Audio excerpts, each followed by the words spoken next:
to a very special Wednesday edition. Jim, Amadeus bottom square, and up top is a guest, Rye Cape. Rye, welcome. Thanks for having me. I'm excited to be on. You and Amadeus are in the midst of a telethon, I think. You already have shows you did already today, and now you're moving on. So it's good to have you with us. Oh, yeah, I was off this morning, but I don't know what's going on. We were supposed to do those shows before this, but it's been moved later in the day. So you can catch the Insiders Room stuff later tonight. Well, see, there you go. We're now preview to we're pregame show to your game later. So there you go. To the Turducken show. To the Turducken show, right? Oh man. So, pretty much, if you're going to do a Turducken, from what I've read, you better start now if you're going to get it done for tomorrow. It's going to take a while. So there you go. Ryan, do you have any special Thanksgiving food that's your favorite? I mean, Amadeus and I have spoken about this. We'll go back and refresh Amadeus in a minute. But since you're the guest, any... I enjoy... I'm a turkey fan. I like the gravy. Okay. There you go. Also, yams. I like it all. There's not much I don't eat. There you go. And Amadeus, refresh us on your favorites. Yeah, I'm like Rye. I love the turkey guy, or love the turkey. Obviously, you gotta have the meat in there. But I'm a big pumpkin pie guy myself. That's right. I'm all about the pie after it's over. That's good for me. And so we're gonna go and have some fun with that. So we'll get that done. All right. Speaking of turkeys, we have a couple on this game tomorrow. Green Bay and Detroit. That's on Fox. That's the first one up, guys. That's 12:30. Kevin Burkhardt and Greg Olson have the call of that one. Certainly, Detroit. This is where Detroit, has an opportunity to show the country that they're for real. Yeah, definitely. They have a chance to show they're for real. Obviously, they've been doing it all year with their 8-2 record. But I feel like last week almost felt like more of a loss for Dan Campbell. He probably was telling his team, you guys are lucky that you came away with the win there, but right. I want to see a better performance this week. So it'll be interesting. Obviously, the Chargers have that big win against Justin Herbert and the Chargers. The Packers have that big win against the Chargers, who, the Chargers every year they're supposed to be a Super Bowl contender, and they just find ways to lose. I know Rye has some thoughts on the Chargers coaching there. So, what do you think of this game, Rye? Yeah, so this is a huge game for Detroit. If you didn't know, on Thanksgiving Day they've only been favorites 3 times. They covered all 3. So that's a big thing. But, yeah, this is a huge game for them. I think the stadium's going to be hype. I actually like the over here. I have a little stat for you if you want me to. Go ahead. Yeah, so 12 of the last 15 Lions home games have seen the total combined over 51. People like playing at Ford Field, I guess. Yeah, so I think we're going to see a lot of points in this one. Obviously, I like the Lions to win it. That hook on the 7.5 is, I don't know, it's not great. I don't know. I think from Detroit's standpoint, they feel like they've been undervalued all season long. So maybe, just maybe, this is their weekend to prove that they can, take out Green Bay and showcase everything to the country, because this is the first game up. Now, real quick history on that one. H.L. Hudson, which is a department store in Detroit, used to sponsor the Lions games, and they had a lot of success with high school games, and that's not uncommon. There are a lot of high school games played on Thanksgiving Day, usually in the morning, and then everybody goes home and has Thanksgiving dinner. So Detroit decided they would the sponsors would like to see Detroit play the Lions play on a Thanksgiving Day, and since they were spending a lot of money with the Lions at the time in the 1930s and 40s, that they said, okay, we'll give it a go, and so Detroit played their first game on Thanksgiving in the 40s, and they've been there ever since. So Detroit and Green Bay have actually played. I think it's the Bears and Detroit have played the most times against each other on Thanksgiving Day, but I think Green Bay's right in there as well. So there you go, little Thanksgiving Day background on Detroit. Now we have an NFC East battle between Washington and Dallas. I'm not sure you could call it a battle the way Washington is playing these days, but anyway, Dallas has done pretty well. Jim Nantz and Tony Romo on the call. Tony doesn't have to go far. It's about a half-hour drive from his place to Jerry's World. So this one, I don't know, guys. It hits. This has got ugly written all over it. Yeah, I'd love to hear what Eagles fan Rye has to say about the Cowboys and the Commanders in this one. Obviously, this is your division, Rye, so I'm gonna let you take this one. So yeah, I kind of feel like the Commanders are giving up, which is okay. Cowboys have seen a lot of their recent games have been huge blowouts. They put up a lot of points. This is another one. I think it's a easy win for the Cowboys. I think they score a lot of points here. Washington just gave up a lot of their defensive players. I mean, they gave up 35 points to the Giants last week. So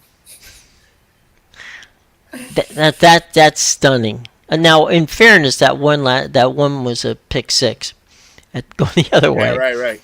At the end of the game, but not for nothing. It wasn't. It was a pretty ugly game between two pretty ugly teams. And Washington to get swept by the Giants, that's just embarrassing. But that's okay because the coach that they have right now will not be the coach next season. So no, he won't. But yeah. Also, the Cowboys on Thanksgiving Day are only 1-13 ATS their last 14 against the spread, huh? Yeah. So they don't cover numbers, so I'm staying away from that. But I do like the over. The interesting part from Dallas, of course, the famous Dallas Dolphins game when Dallas had the game won and Leon Lett accidentally fumbled the ball and it rolled in and in the snow and Miami came back to win that game. That's not going to happen tomorrow for Washington. Number one, it's not going to snow in Dallas. And number two, if it did, they've got a roof. And, Washington can't get that lucky. Now, the nightcap is a tantalizing one. This one is San Francisco going up north to Seattle, facing the Seahawks. That game's on NBC. Tirico and Collingsworth on the call. It's loud to play in Seattle. It's likely going to rain, and it's going to be a very interesting situation. But that being said, guys, Amadeus and I are San Francisco fans from a standpoint we like the way that they play. With the defense that they've got tuned up and with things going well, is this a game that San Francisco walks away with, or how's that play out? Yeah, it should be. I don't know. We don't know if Geno Smith is playing. I think he's probable to play. So I guess he's a probable. Yeah. Yeah. So Drew Lock, I think, is a downgrade. I don't think Geno Smith's that great anyway, but he plays well in this offense, so that helps them. Only thing here is that San Francisco, obviously the better team. They're playing on the road. That's fine. But they've beaten this team in the last three meetings by 18, 20, and 8. So, yeah, I think they win this pit pretty handily. They do well within their division, too. Go ahead, Amadeus. It's your call there.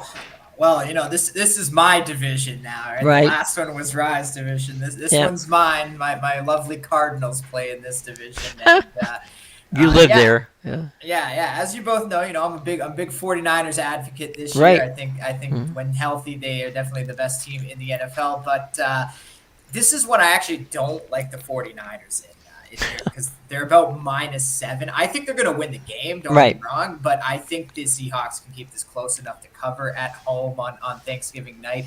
This Mhm. is what I think. I think Rye really hit the nail on the head there with a lot of his points. The Seahawks.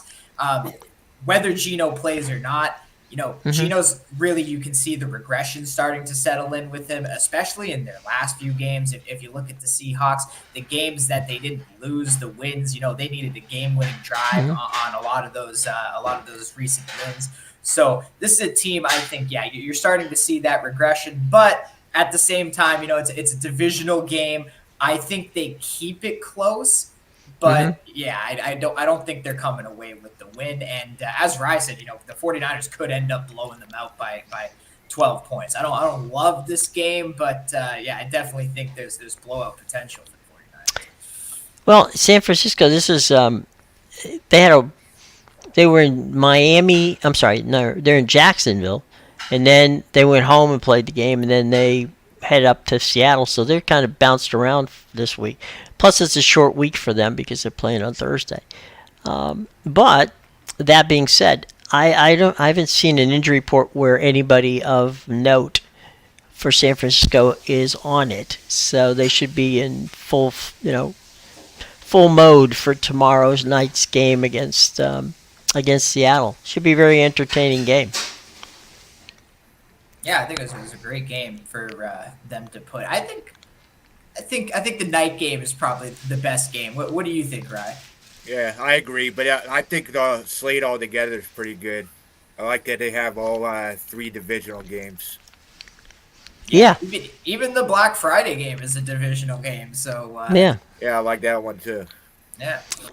Let me ask you guys: the is there a prop bet, or is it a wise prop bet with regard to San Francisco to put play on McCaffrey as much as he's such an intricate part of that offense? Is he someone where that kind of, if you're a prop betting kind of a person, is Christian McCaffrey a good bet? I think so. I think he'll catch the ball more than run the ball. But No, he's yeah, done that I the think last they couple catch weeks. the ball a Yeah. lot. Yeah, Seattle has a good secondary. I don't Mhm. know if Jamal is playing, so we'll have to watch that. But yeah, I think they throw the ball. I think he's involved in offense a lot. Yeah. I mean, he's catches passes, he runs, he blocks, he does just pretty about everything. And he gets Yeah. now it's with playing with San Francisco. I mean, he played at Stanford. He's from the area, so he gets to play at home. So not a bad thing. This might be the Go week ahead. to take him to get a touchdown too, because Hmm. obviously, yeah, he had that touchdown, that long touchdown streak end in their game to Hmm. the I think it was the Jaguars, right? And Jaguars, right? how ironic was that? A game they scored 34 points and he didn't get a single touchdown. So Right. that's just how the NFL goes. Sure. You score 34 points and the touchdown streak comes to an end for that single player. But yeah, maybe this is the time to jump on him. He really makes that offense go. Him and Debo Samuel, they stretch the Yeah. defenses in crazy ways. Well, the one thing that having McCaffrey in the backfield helping you out on catching passes is you have a second check down. So your tight end, because in San Francisco, you guys know the tight end is one of those positions where he's one of the premier guys in all of the NFL. And so if you know that you're gonna have a linebacker, maybe even a safety at times covering him, so Christian McCaffrey can slide out there and catch a little pass and get some yards after catch with it. So it'd be interesting. I was just curious. All right, you want to talk about the Friday night game, or you want the Black Friday game, or you want to hold that to Friday? We can talk about it. All right, Miami at the Jets. It's an Amazon game, and of course that's going to be Kirk Herbstreit and Al Michaels. Yeah, they had to. Amazon had to find their way. Couldn't be left out on the Thanksgiving week. Obviously, Not for the so money now, they're paying, no. yeah. So now we have this first ever Black Friday game, which is exciting. It kind of bothers me that they put it at 3 in the afternoon. I'm curious to hear your both your thoughts on that specifically. Well, the thing from what my understanding, the league's thought is that they wanted they didn't want a primetime game. The league didn't. And you can't have, I mean, Friday 3 p.m. is noon on the West Coast. So I think they kind of placated. They wanted an afternoon game, assuming that many of these people would be, would have families that may go out shopping, and this would give them an opportunity to have something to watch while, of course, there's a ton of college football on Friday. So I think that was the compromise. They didn't want to go to prime time. And so if you're not going to go to prime time, you can't screw the they could have went till 4 o'clock, I suppose. But that gets you into prime time whenever, it's a 3-hour football game. So I think that at the end of the day, that was their compromise with the networks. But coaches didn't want a primetime Friday night game. No idea why. Like it? I mean, I'd rather have it later. It doesn't have to necessarily be prime time, but maybe a 4 or 5 o'clock game. Yeah, I think 3 o'clock's a weird time. Yeah. But I guess that's why, because people are off for the day. That makes sense. Well, the other thing too, and this is going to be, Amazon's doing Amazon, but they've been really pushing, which is kind of fun, their Black Friday sales, and there's going to be almost every commercial that you will see in this game will have a code which you can take your phone up to the to your TV set and hit the code and get and get a discount. So it's not only is it a football game, it's a sell-a-thon as well. So you're not only can you watch the Miami and the Jets play football, but you can save money on Amazon products during the entire day. So finish your Christmas list while the game's going. Exactly right. You don't have to leave the couch. Just walk up and put your phone up to the at the big screen, and boom, you're all set to go. So that's going to be wild. Okay, so Miami, Tua and the boys are taking on the Jets, and we'll have to see. I mean, defensively, the Jets have played well. It's on offense they can't score. Yeah, now they just changed quarterbacks, so Mm-hmm. I don't know if that makes it better or worse because Zach Wilson really wasn't doing anything. I guess Tim Boyle looked decent when he came in relief for him, but I can't have any faith in any quarterback in this Jets offense. Well, I don't know. From my standpoint, he looked good in garbage time, so I'm not so certain that translates well. But we'll see. It's I think we talked about this, Amadeus and I, and that is Miami may want to run the ball more and stay away from. The Jets' defense on passing is good, and they're also good on rushing the quarterback. So maybe they play a style of game that is more conducive to running the ball, if that's something that they can do. I saw Mostert was on the injury list as questionable. I don't know what's wrong with him. Yeah, their other guy, Devon Achane. Yeah. I don't He's know out exactly. for the season. Yeah, I don't know exactly how to say it, but he's banged up dealing with that injury. I think it's really interesting around Tim Boyle in this game, just because Mm-hmm. obviously, you know, he came in and looked okay in garbage time. Now he's getting the first start. I think it helps that he's gets to start at home. Right. Probably not so much in the Black Friday game where Right. all eyes are going to be on you, but maybe it not necessarily being in prime time helps a bit. Mm-hmm. So that'll be interesting to look at. I wonder if maybe the Jets get a boost from this, just because obviously, as Rye said, the offense hasn't done anything with Zach Wilson. Can't imagine Tim Boyle being much of a downgrade at this point. And maybe the players play a little harder for him just because, they get that boost. Like, finally, we didn't even bet. We benched this guy and we didn't even put him as backup. Now he's the third string. Like finally. Oh, and now there's the reports where, Rodgers is trying to come back for December 2nd, I hear. So, Yeah.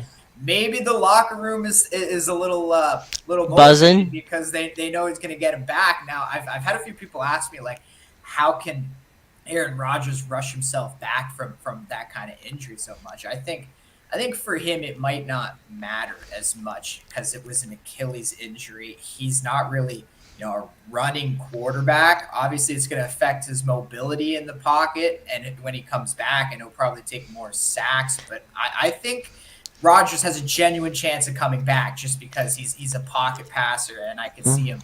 I can see him doing well still. Let me ask you something, guys. I don't know this. That's why I'm asking. Do either of you know what leg it was that he had the Achilles? Was it his right or his left? I think it was his right, but I'm not sure. Okay. I only say that because, first of all, Amadeus is right. He doesn't have to, he can be statuesque there. He doesn't have to really do a lot of running. Just move a little bit. But the only thing I would be concerned of, if it's his right, that's his push-off leg. So it may affect, doesn't mean it will, may affect his throwing. Because that push-off, if he can't plant and, hit the torque off of that leg, he might not be able to throw the deep ball. I don't know. I mean, it says here, let's just say, yeah. His left Achilles was the one. Then that shouldn't be a problem. If it's his left rush Achilles. him back anyway. If I were him, I wouldn't want to be rushed back. If I were the Jets, I mean, what's he going to do? He's going to ruin their draft possibilities. So, if he wants to come over and stand there and hold the clipboard, that's fine. But he can do that now. Plus, they're trying to get Devontae Adams in the offseason. Right. We're gonna have Green Bay 2.0 in New York. Right. Hey, come on, boys and girls. There is a football game tomorrow on the college side.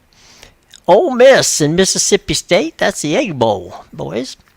On ESPN, that's the primetime game. Tom Hart, Jordan Rogers, and Cole Kubrick will be on the call tomorrow night. The Egg Bowl, Ole Miss and Mississippi State. So that game is being played in Starkville this year. So that's where they're going to be. Yeah, Ole Miss is a 10-point favorite in this game. I don't love it myself. I'll probably just be watching the NFL games on Thursday, but would love to hear what Rye has to say about the Yeah, so I got something on this. So Mississippi State is playing for bowl eligibility as well as the Golden Egg. So I think they're going to play a little tougher. They haven't really played well in the SEC, which is kind of a problem. I think they're only 1-6 in the SEC, which does give me a little pause. But I think this defense keeps it close enough that they cover this spread. We also seen the line move down a little bit towards Mississippi State's favor. So the money's going to Mississippi. I mean, I don't know. I was going to say you've got Ole Miss, which is a top 20 team, and Lane Kiffin likes to. I don't know. I think you're right. Mississippi State's on the cusp of being a bowl team. I like Ole Miss to win, but you're probably right. It'd probably be a close game. Yeah, Mississippi State won this game last year. I don't. I Mm-hmm. think Ole Miss wins as well. Yeah. But yeah, I think they since they hold the golden egg, they want to keep that for another keep season. it. Keep it for another year. So There's definitely a lot to digest in this game, just because I think Jackson Dart's banged up for Ole Miss. So yeah, he is. yeah, I'm not sure if he's going to play in this game, but yeah, and Mississippi State, they just fired Zach Arnett as well. So Mhm.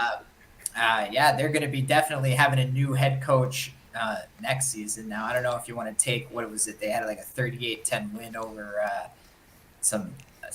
They didn't play a strong school. No, yeah. And it wasn't an SEC opponent. No. It was like UTEP or something like that. But Our sisters of the poor state, yes.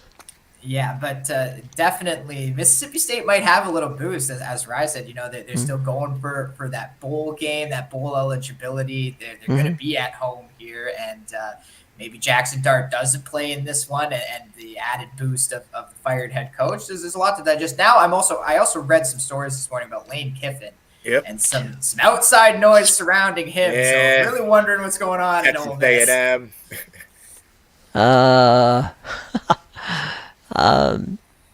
Well, let's see. Let's see, just for a second. Lane's he's been at Ole Miss now. What? This is his second year. Third, maybe. Third, yeah. Okay, so Lane's shelf life at any one given team is usually 3 years, sometimes 2. So maybe, just maybe, you never know. I think, honestly, as much as I dislike Jimbo Fisher, and I do, and as much as I like Lane Kiffin, and I do, I think it would be a huge mistake for Lane Kiffin to go to Texas A&M. I don't know. I think you get a better talent at A&M. No, he said, I'm not talking about talent. I'm talking about his personality, Lane's personality and the way he does things. I just don't know if his act would play at Texas A&M. I got you.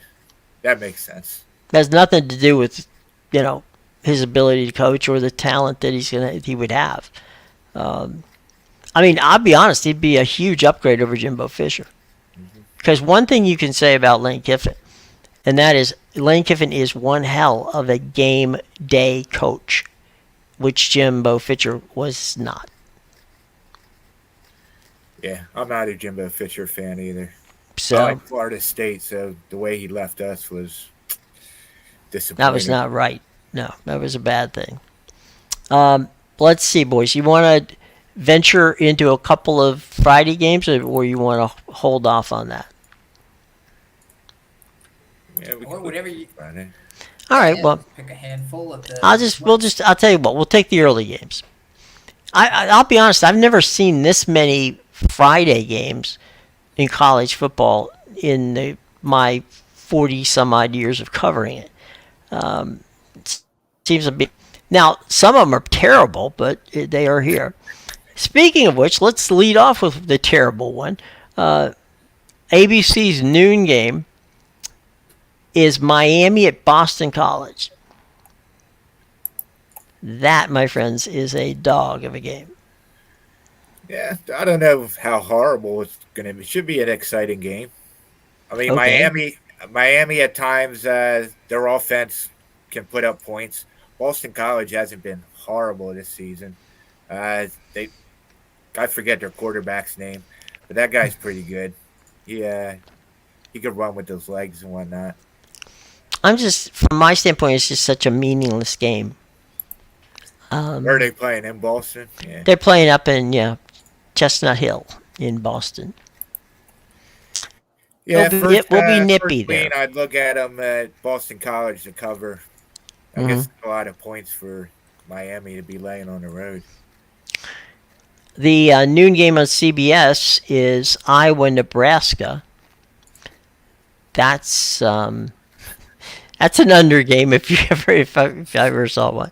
Yeah, probably a snooze fest.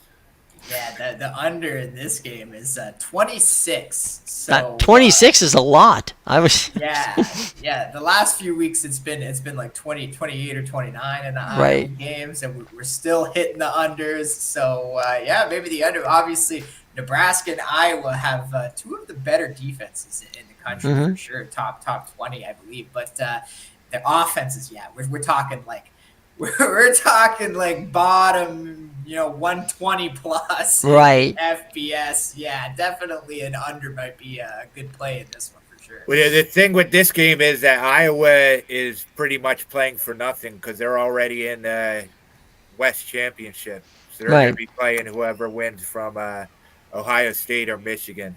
Mm-hmm. So I don't know how hard they're going to want to play or how long they're going to leave their starters in and whatnot. Well, it's a road game too. They're playing in Lincoln, so we'll They're, see they're that. playing to prove the haters wrong. When Cade McNamara went out, everybody counted this team out for dead, and here we are, 9-2 end of the season. Right. What a team!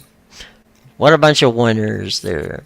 Oklahoma entertains TCU for the last time for quite a while. That's the noon game on Fox. Timmy Brando, Spencer Tillman are at the home of the Sooners where that game will be taking place. Yeah, This number has been steamed up, and rightfully so. I think Oklahoma smacks this TCU team. TCU hasn't been good this season. Mm-hmm.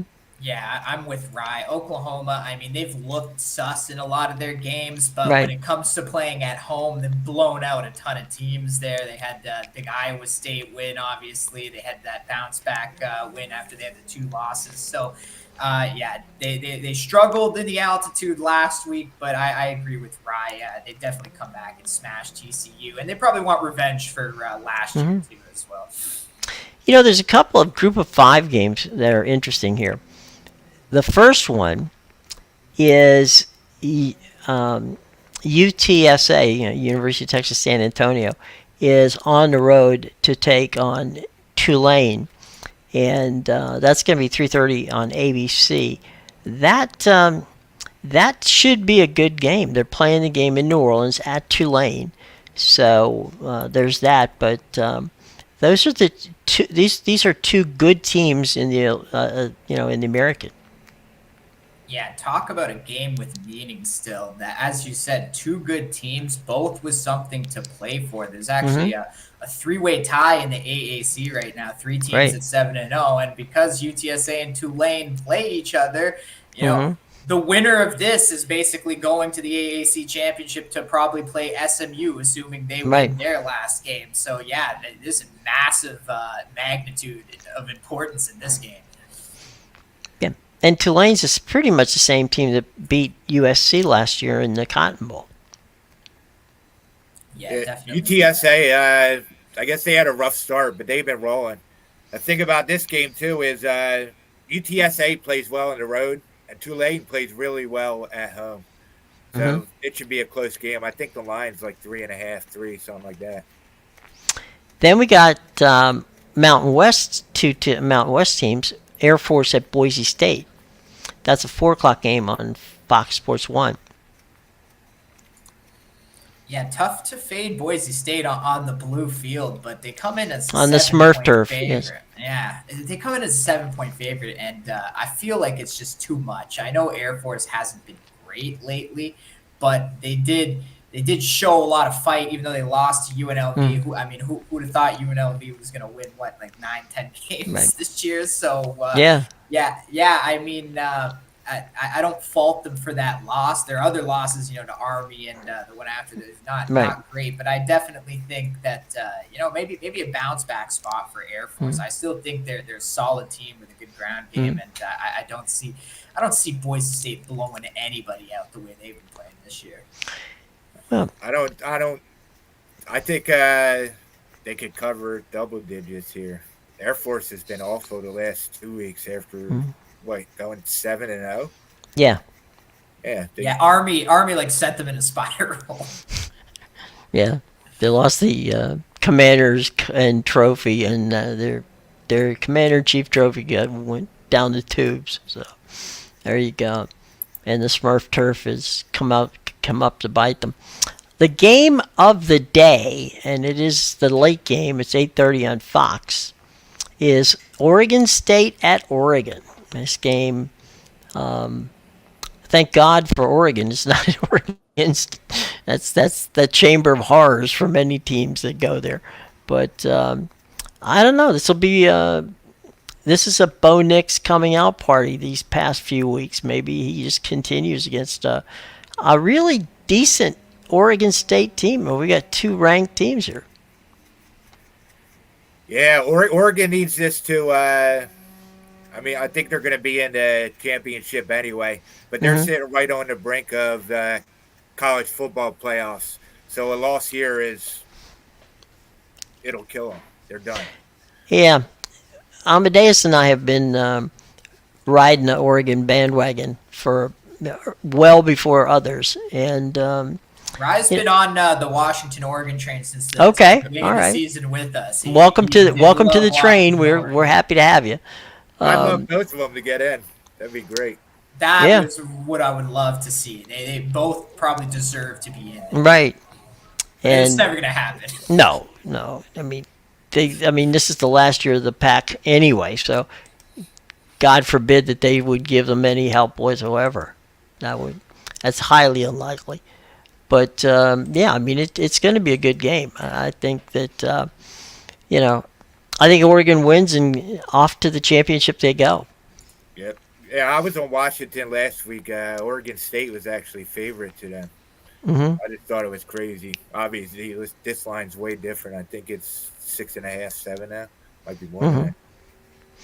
For Amadeus, Oregon State is 13.5. Oh, 13. What's that? Yeah, Oregon's a 13.5 point favorite. That's a lot of points against a very good Oregon State team. Hey, they're the Eugene Chainsaw Massacre. We don't want this Oregon team. It's like that loss to Washington. Too. Yeah, it's that loss to Washington sent them on a tear. Like they're just destroyed every team they play. Dan Lanning is like, I don't need no stinking Texas A&M job. I got my own job here. So I'll tell you what. If I'm the Big Ten, I'm not really excited about seeing Washington and Oregon coming into the in the fold. UCLA and USC, fine, go ahead, bring them in. But not happy to see the guys from the Pacific Northwest heading in my direction. Actually, I think they need good teams in there because the Big Ten West has been horrible for decades. Well, one thing we don't have to worry about is Iowa taking out either of those teams. I don't think that's I don't think that's going to be an issue.